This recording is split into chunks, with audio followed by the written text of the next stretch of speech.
Today we're going to talk about the equations of horizontal and vertical lines, and your learning target is I'll be able to write an equation for and graph horizontal and vertical lines. Let's first just remind ourselves of slope.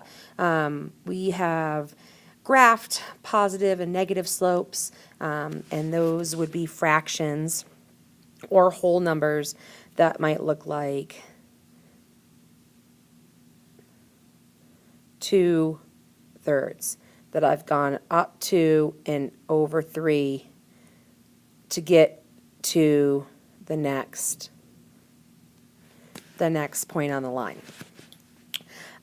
Negative slopes, we just have one of the values is going to be negative, so we could have -3, which as a fraction, that would be -3 over a +1, or a +3 over a -1, that we're going down 3 into the right one, down 3 into the right one, or we could be going up 3 into the left one, where left is the negative direction.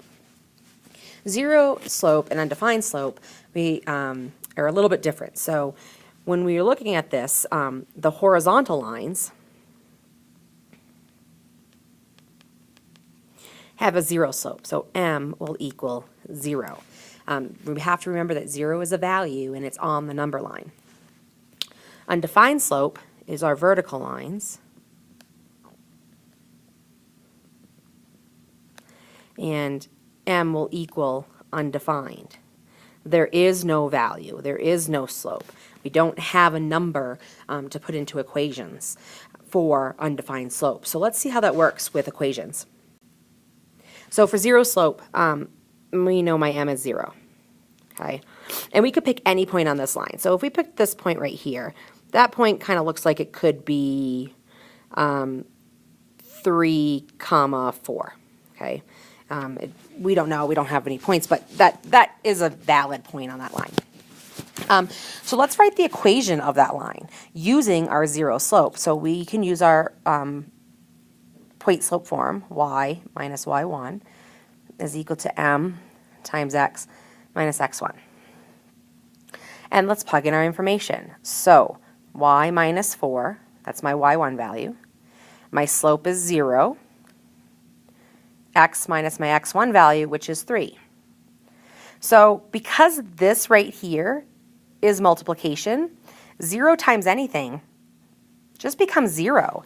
So now I'm left with y minus 4 is equal to 0. Even if I distributed it, I still have 0. So let's solve this for y. So that's going to be y is equal to 4. So this shows that anytime I have a horizontal line, it's an I,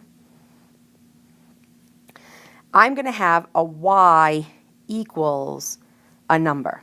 That's going to be the equation always for horizontal lines. Let's look at undefined slope. And actually, I'm going to go back to horizontal. And if we look here, this point right here on the line, that could be -2, 4. My y value hasn't changed at all. I haven't gone up or down. I've just stayed at that constant y value. Let's look at undefined slope. Let's pick a point. I'm going to pick this point right here. Okay, and that could be -2, 5. I'm going to pick this point right here. That's going to be -2, 0. I hope you would agree with me that I haven't moved left or right at all. So my x value doesn't change because I haven't moved left or right. I could even have a value right here of -2, -6. My x value hasn't changed. Well, my slope is undefined. So if we put that into our point slope form, y, if we pick any of these points, let's pick this one right here, okay, y minus 5 is equal to, I don't have a value to put in there. Undefined is not a value. So I can't put anything in for slope other than the word undefined, and then I could have x plus 2. Since I don't have a slope, I can't write the equation of this line. So I kind of just say I can't write the equation of a line using point slope form, but I can go back here and say, okay, well, what value doesn't change? The x value never changes on this line. So x would be 2, negative 2. So when we have vertical lines, it's always going to be an x value, x something. Let's see how that works. Graph the two lines, be sure to label them appropriately. So graph the line as y equals negative 5. So y equals negative 5. We know that we always have an x comma y for a coordinate point. I don't know what my x value is, but I know my y value has to be negative 5. So I could start with my y-intercept, which I know would be 0.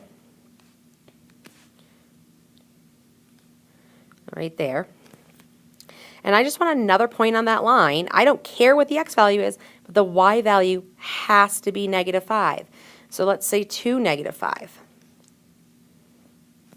Again, I don't care what my x value is, but my y value has to be negative 5. That's telling me that the y is always negative 5. Negative 6. And my y value is going to be negative 5. So now if I connect those points, when I connect them, it's going to be a horizontal line. So this is the equation of y equals negative 5.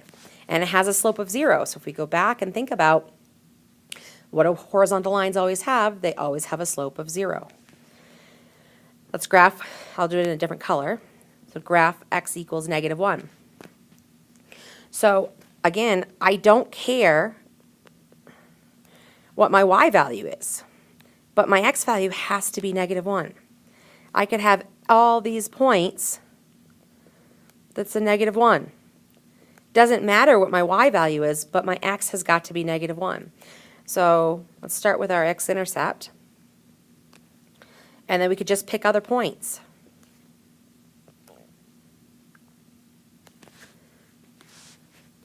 So 4, 5, negative 3, those are all the points.